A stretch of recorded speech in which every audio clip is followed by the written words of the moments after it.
रीवा हुई ईशान के गुस्से का शिकार। जी हाँ दोस्तों, गुम है किसी के प्यार में आने वाले अपकमिंग एपिसोड में आपको देखने को मिलेगा कि जहां ईशान रीवा को अपने कैबिन में बुलाता है और कॉफ़ी ऑफर करता है, वही दोनों कॉफ़ी पी रहे होते हैं और कॉफ़ी फिनिश करने के बाद रीवा ईशान के गले लग जाती है और हैप्पी वैलेंटाइन डे विश करती है। ईशान रीवा से कहता है कि तुम यह क्या कर रही हो।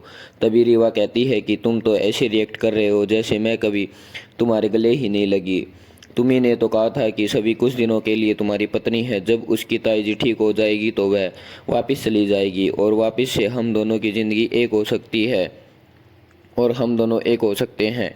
यह सुनकर ईशान का गुस्सा उठ जाता है और वह सभी के बारे में रीवा से कहता है कि मैंने ये कहा था कि सभी इस रिश्ते को नहीं मानती, लेकिन मैं इस रिश्ते को निभाना चाहता हूँ।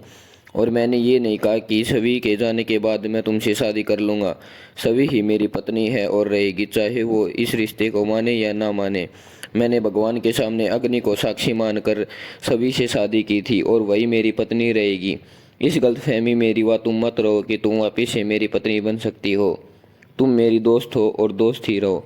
यह सुन रीवा गुस्से से लाल हो जाती है और कैबिन से बाहर चली जाती है। इस तरफ अक्का साहिब रीवा को इस तरह घर में उदास देख उससे उदासी का कारण पूछती है और वह रीवा अक्का साहिब को कुछ बताती नहीं।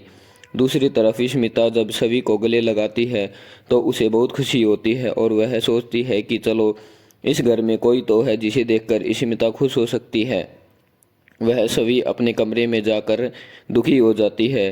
फिर उसे अपने आई बाबा की बहुत याद आती है। तभी ईशान आ जाता है और सभी को उदास देख बहुत परेशान होता है और उससे उसका उदासी होने का कारण पूछता है, जिस पर सभी उसे कुछ नहीं बताती। वही ईशान सभी को गले लगा लेता है और यह देख सभी बहुत परेशान हो जाती है और इनसे दूर हो जाती है। तभी ईशान कहता है कि तुम परेशान मत हो, तुम अपने आप को कभी अकेला मत समझना, मैं हमेशा तुम्हारे साथ हूँ। जी हाँ दोस्तों, अब आने वाले अपकमिंग एपिसोड में बहुत ही इंटरेस्टिंग होने वाला